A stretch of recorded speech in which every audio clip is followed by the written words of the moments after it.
회사 업무용 회의실이라든지 세미나실을 대여하는 사업을 하고 있습니다. 페이스북을 통해서 라이브 채용 설명회를 여기에서 진행을 했었습니다.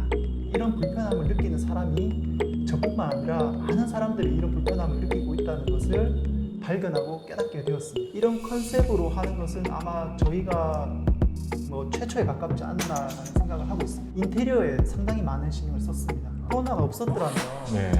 주변에 있는 기업 고객들이 적극적으로 이런 장소를 찾아보지 않았을 수도 있을 것 같아요. 고객층이 명확하다라고 생각을 했어요. 실제로 소요된 시간은 약 6개월 정도. 안녕하세요. 유브랜드의 최승영입니다. 100세 시대라고 하죠. 그런데 얼마 전에 발표된 은퇴 연령이 평균 49.5세라고 합니다. 준비하지 않은 은퇴가 정말 큰 어떤 그 고난의 시간이 되지 않을까라는 생각이 듭니다. 그래서 저희는 은퇴 후에 창업 창직에 성공하신 분들을 찾아서 계속 그 사례를 보여주고 있고요. 오늘은 동탄에 위치한 공간대여 브릿지를 왔습니다. 카페를 왔는지 정말 너무너무 예뻐요. 오늘 그 브릿지의 엄보세 대표님을 모시고 말씀을 나눠보도록 하겠습니다. 대표님 인사하시죠. 네. 안녕하세요. 공간대여 사업을 하고 있는 브릿지 대표 엄보세입니다. 네. 그 공간 너무너무 예쁜데 네, 브릿지가 감사합니다. 어떤 곳인지 좀 소개 좀 해주세요. 요즘에는 그 스터디 카페라든지 파티룸, 더 나아가서 유튜브 촬영 스튜디오 등 다양한 공간 대여 사업이 있는데요. 네. 저희는 회사 업무용 회의실이라든지 세미나실을 대여하는 사업을 하고 있습니다. 그러면 그 완전히 목적이나 어떤 용도가 좀 다를 수가 있겠네요. 그렇죠. 보통 공간 대여 그러면 정말 말씀하신 파티룸이나 공유 오피스나 이렇게 하는데 이것은 기업이 위해서 그런 공간을 렌트를 해주시는 그런 공간이라는 거죠? 네, 맞습니다. 그럼 주 고객층은 어떻게 되는 건가요? 주 고객층은 기업인을 주 고객층으로 하고 있고요. 네. 저희 공간 대여 장소가 삼성전자 화성사업장 바로 옆에 있다 보니까 삼성전자 직원이라든지 삼성전자 관련된 협력업체 직원을 주 고객으로 하고 있습니다. 네.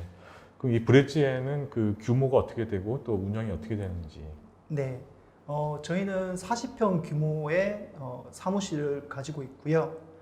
1, 2인이 이용하실 수 있는 프라이빗 룸, 그리고 6인 회의실, 그리고 16인 세미나실 등으로 구성이 되어 있고요. 네. 그리고 마케팅 이벤트를 할 때 제품을 전시할 수 있는 쇼룸 등으로 구성되어 있습니다. 정말 들어와서 왼쪽엔 정말 카페처럼 구성되어 있고, 네. 그다음에 그 공간 자체들이 다 어떤 리셉션을 할 수 있는 그런 느낌이 좀 있더라고요. 근데 하나는 16인 세미나실이고요. 세미나실, 그리고 그보다 작은 6명이 이용하실 수 있는 6인 회의실, 6인 회의실, 그리고 한두 분이 이용하실 수 있는 프라이빗 룸이 있습니다. 그 크기별로 용도별로 선택이 가능하겠네요. 네, 맞습니다. 그리고 아무래도 네. 기업 미팅 같은 경우는 아무래도 좀 이렇게 긴장도가 높기 때문에 네. 편하게 휴식을 취할 수 있는 카페 공간을 집중적으로 투자하여 이렇게 마련을 잘 해놓았습니다. 예. 와 보니까 정말 이게 무슨 그 모델하우스인가? 네. 그런 느낌이 많이 들더라고요. 그러면 이 브릿지는 운영 시간이 어떻게 되나요? 사실상 운영 시간은 제한은 없고요. 네. 예약이 있는 경우에는 아주 이른 시간이라든지 아주 늦은 시간에도 오픈을 하고 있고요. 예약이 없는 경우에는 아침 9시 오픈을 해서 저녁 6시에 클로즈를 하고 있습니다. 네. 특히 기업 고객 같은 경우는 다른 나라와 시차를 두고 화상회의를 하는 경우가 종종 있거든요. 그래서 아침 7시나 6시에 예약을 하시는 경우도 있고요. 또는 새벽 1시에 예약을 하는 경우도 있습니다. 그럼 이게 지리적인 어떤 그 특성 때문에 그렇게 했는데요. 말씀하셨던 이제 삼성이 있고, 네. 이 근처에는 그 기업들이 어디가 있나요? 반도체 장비로 유명한 ASML이라는 회사가 있고요. 네. 또 아주 대중적으로 많이 알려진 3M이라는 회사도 있습니다. 네. 그리고 듀퐁이라는 회사도 있습니다. 그리고 삼성 자회사 중에 하나인 세메스라는 회사도 있고, 다양한 협력업체들이 많이 포진하고 있습니다. 딱 그 주변 환경, 입지적 조건하고 이 공간의 컨셉하고 딱 맞아 떨어지셨네요. 네, 맞습니다. 네. 자, 그러면 이 공간에서 어떤 그 행사들 잠깐 말씀하시겠는데 화상회의도 있었었고, 네. 그 외에 어떤 것들이 있었나요? 최근에 이제 코로나의 영향으로 화상 회의라든지 화상 면접이 많은 것 같고요. 그래서인지 이제 회사들이 화상 회의로 이제 그 직원을 뽑는 행사를 많이 하는 것 같아요. 그래서 최근에는 ASML이라는 반도체 전문 장비 회사가 페이스북을 통해서 라이브 채용 설명회를 여기에서 진행을 했었습니다. 자, 그러면 그 창업 전에는 어떤 일을 하셨어요?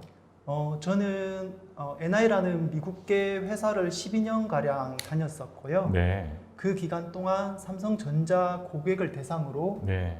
제품의 신뢰도를 향상시키기 위한 테스트 솔루션을 제공하는 역할을 했었습니다. 그러면은 이 창업 여기 브릿지는 언제 오픈하신 거죠? 브릿지는 작년 초에 오픈을 했습니다. 올해가 2년째입니다. 올해 2년 초. 그럼 2020년 초에. 네. 예. 그러면은 은퇴는 언제 하신 거죠? 퇴사는 제가 18년도, 19년 초에 했던 것 같아요. 네. 그럼 네네. 준비 기간이 좀 있었던 것 같아요. 그러면 한 1년 정도 네. 걸리는 거였었고. 그러면 그 은퇴하시기 전에 내가 이걸 해야겠다라고 어떤 그런 결정이 있었었나요? 계획이나? 네, 오래 전부터 있었던 것 같아요. 제가 회사를 다니는 기간 동안에 다양한 마케팅 이벤트를 기획하고 네. 여러 가지 영업 활동 등을 수행을 했었는데요. 네. 항상 이제 그런 활동들을 할 때마다 적합한 장소가 없어서 늘 불편함이 컸었습니다. 그래서 이제 그런 불편함이 있다 보니까 어떤 영업 활동을 주도적이거나 체계적으로 하는 데는 분명히 한계가 있었던 것 같아요. 당연히 이제 삼성전자 사업장 안에 회의를 할 수 있는 공간은 마련되어 있습니다. 하지만 여러 가지 이제 환경적인 제약이 많이 있고요. 네. 또 생각하지 못했던 변수들이 종종 발생했던 것 같아요. 그래서 불편함이 커서 제가 회사에 그 전 직장에 네. 이제 이 고객과 가장 가까운 곳인 산업 현장에 사무실을 하나 마련하자고 제안을 했었고 공감대까지 얻어냈는데요. 아무래도 이제 투자 비용 때문에 최종 동의를 얻어내는 것은 되게 어려웠던 것 같아요. 그런데 제가 오랫동안 현장에서 영업 활동을 하다 보니까 이런 불편함을 느끼는 사람이 저뿐만 아니라 많은 사람들이 이런 불편함을 느끼고 있다는 것을 발견하고 깨닫게 되었습니다. 그러면은 결국 전 직장에서는 그게 이제 실행이 안 됐었고, 네. 이제 대표님한테는 이게 사업 아이템이 되는 거고. 그렇죠. 네. 그럼 은퇴 전에 이제 계획을 하신 거예요. 나가서 이거 해야겠다라고. 그렇죠. 회사를 다니는 초창기부터 이런 불편함을 지속적으로 느끼면서 네. 이런 사업을 하면 괜찮겠다라는 생각을 지속적으로 해왔었던 거죠. 그럼 말씀하신 대로 주변엔 그런 큰 기업들이 많이 있잖아요. 네. 그런데 지금 이런 브릿지 같은 컨셉의 그 공간은 이 근처에 있나요? 없습니다. 인근에 이제 스터디 카페라든지 네. 파티룸은 있고요. 네. 동탄역 쪽에 이제 회의실을 빌려주는 공간이 있는데 네. 이런 컨셉으로 하는 것은 아마 저희가 뭐 최초에 가깝지 않나라는 생각을 하고 있습니다. 와, 네. 확실하게 잡으셨네요. 그 창업을 준비하면서 가장 중점을 두었던 건 어떤 거예요? 아무래도 이제 그 회사 미팅이라는 것 자체가 네. 중요한 결정을 하는 것이 목적이기 때문에 네. 아주 긴장감이 높습니다. 그렇죠. 그래서 그 긴장감을 완화시켜주면 이 미팅 자체가 조금 더 부드럽게 잘 될 수 있지 않을까라는 생각으로 인테리어에 상당히 많은 신경을 썼습니다. 그 긴장감이라는 게 어떤 거예요? 긴장감이라는 것 자체가 네.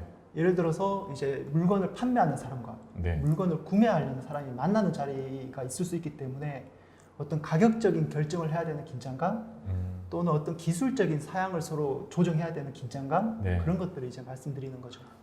그러면 분위기 자체가 조금 부드럽고 유하다라고 한다면 그런 긴장감을 좀 많이 해소할 수 있다라는 말씀이신 거네요? 그렇죠. 아무래도 이제 사무적인 공간에서 미팅을 하다 보면 마음 자체가 경직될 수 있거든요. 네. 그러면 그 경직된 마음을 가지고 미팅에 임하게 된다면 그 네. 미팅 자체도 경직될 수밖에 없습니다. 그렇죠. 하지만 이제 반대로 분위기가 좋고 인테리어가 잘 되어 있는 이런 카페 같은 분위기에서 미팅을 시작하게 된다면 네. 조금 이제 상대방의 이야기를 들어주려는 마음의 문을 조금 열고 미팅을 시작하지 않을까요? 그렇죠, 그렇죠. 그러면 이것을 이제 오픈하시기 전에 인테리어 컨셉에 대해서 많이 고민을 하셨겠네요. 네. 그래서 조금 자연스러운 인테리어를 추구를 해서요. 네. 색깔도 그렇게 결정을 했고 네. 이제 아무래도 수익을 창출하려면 공간 자체를 회의실 공간 크기를 작게 만들어야 되는 게 사실이에요. 네. 작게 여러 개 만들어야지 수익이 이제 극대화되는데 네. 아무래도 좁은 공간에서 미팅을 하다 보면 또 이게 약간 또 스트레스를 은연중에 받을 수 있다라고 생각을 했기 때문에 네. 공간의 크기도 여유 있게 조성을 아. 했습니다. 네. 공간의 크기도 그렇지만 이 층고도 널찍널찍 높아가지고 맞습니다. 정말 이게 꽉 이렇게 어디 뭐 이렇게 갇혀 있는 그런 느낌은 전혀 받지 않을 수 있을 것 같아요. 네. 그 기본적으로 보면 저 바 이쪽에 이제 네, 음료들도 카페, 있고 예. 카페도 있고 예. 예. 그런 것들도 다 이제 제공이 되는 거고요. 맞습니다. 카페에서 제공하는 커피라든지 차도 수준을 올리기 위해서 계속 노력을 하고 있습니다. 네. 그럼 회의에 필요한 뭐 기본 장비들 있잖아요. 이럴 때는 네. 프레젠테이션 할 수 있는 어떤 빔 프로젝터나 뭐 이런 네. 것들도 다 구비가 되어 있고요. 그렇죠. 사업을 처음에 시작할 때는 기본적으로 다 마련을 했었고요. 네. 코로나 시국으로 화상 회의라든지 화상 면접하는 고객 수요가 많이 늘어나고 있어가지고 네. 전문가용 화상 카메라도 비치를 해두고 있습니다. 와, 철저하네요. 다들 그 코로나 때문에 힘들다라고 하는데 오히려 네. 또 그게 호재로 왔네요. 그런 측면도 없지 않아 있었던 것 같아요. 네. 만약에 코로나가 없었더라면 네. 주변에 있는 기업 고객들이 적극적으로 이런 장소를 찾아보지 않았을 수도 있을 것 같아요. 근데 이제 코로나로 인해서 주변에 있는 기업들의 자체적인 내부적인 회의실을 사용할 수 없는 상황이 되었거든요. 네. 그런데 업무는 해야 되는 상황이고 그렇죠. 그러다 보니까 기업 고객분들께서 적극적으로 이런 장소를 찾게 되고 자연스럽게 인지도를 올릴 수 있는 기회가 되었던 것 같아요. 이제 그럼 이제 창업하고 나면 홍보를 해야 되잖아요. 네. 어떻게 하셨어요? 위치적으로 저희 공간대여 회의실이 삼성전자 화성사업장 옆에 있다 보니까 네. 저는 고객층이 명확하다라고 생각을 했어요. 그래서 처음 방문하시는 고객분들에게 만족도를 올리는 것을 첫 번째 목표로 했었고요. 그분들을 통해서 입소문 마케팅에 집중을 많이 했습니다. 그리고 두 번째로는 요즘에는 이제 소비자들이 소비를 하기 전에 인터넷으로 먼저 정보를 찾아보는 게 아주 일반화되어 있는 것 같아요. 네네네. 그래서 네이버 블로그라든지 네이버 키워드 광고와 같은 온라인 마케팅에 많은 투자를 하고 있습니다. 아, 그러시구나. 네. 진짜 멋지시다. 그럼 이제 실제 이제 창업에 대해서 좀 여쭤볼게요. 네. 자, 이제 직장을 다니면서 내가 이걸 해야겠다라는 네. 마음과 네. 진짜 내가 이제 퇴사를 하고 이걸 해야지 네. 라고 하는 건 되게 큰 차이가 있을 것 같아요. 네. 예. 이거 있으면 참 좋겠다라고 생각했지만 네. 막상 내가 다니던 회사를 그만두고 이걸로 네. 창업을 해야겠다라고 확정을 지었던 어떤 그런 계기가 있었나요? 저는 창업을 선호하는 스타일이었던 것 같아요. 네. 그래서 어느 날 여행을 갔다 오면서 결심을 굳히게 되었습니다. 결국에 창업이라는 게 네. 그 리스크를 테이크하느냐 네. 또는 테이크하지 않느냐의 저는 선택이라고 생각을 하거든요. 음. 직장을 다니는 그 어떤 사람도 자기 자신만의 회사를 만드는 꿈은 다 있다고 생각을 해요. 맞아요. 근데 그 꿈을 자기가 직접 실현을 하는 선택을 하느냐 아니면 하지 않느냐의 문제라고 저는 생각을 하기 때문에 저는 이제 그 선택을 과감하게 어느 날 갑자기 받아들인 거죠. 하지만 그 선택을 하기 전에 제 마음속에서는 계속 준비를 해왔던 것 같아요. 그렇죠. 이제 직장 생활을 하게 되면 나이가 들수록 용기도 사라지고 그 대신 두려움이 커지고. 그렇죠. 근데 언제까지 내가 직장을 다닐 수 있을까에 대한 답은 항상 불안함으로 오기 때문에 그렇죠. 그렇게 딱 결정을 하신 거네요. 네, 맞습니다. 네. 자, 그러면 아까 1년을 말씀하셨었잖아요. 네. 근데 그 1년 동안에는 이를테면 뭐 장소도 봐야 되고 또 시드머니도 어떤 활용을 해야 되고 네. 컨셉도 잡아야 되고 막 이런 네. 전략이 있을 것 같아요. 네. 실질적으로 이제 소요 기간은 얼마나 걸렸나요? 실제로 소요된 시간은 약 6개월 정도 된 6개월 것 같고요. 정도. 네. 이 공간에 대한 기획을 하는 게 한두 달 걸렸던 것 같고 네. 장소 물색하는 게 한두 달 소요가 되었던 것 같아요. 그리고 인테리어 하는데 시간이 좀 오래 걸렸는데요. 네. 한 2달에서 3달 정도 소요가 되었습니다. 지금 인테리어도 이제 업체의 이제 대표님의 그 컨셉이나 생각을 좀 얘기해 줘서 이렇게 네. 진행을 하는 거고요. 네, 맞습니다. 네.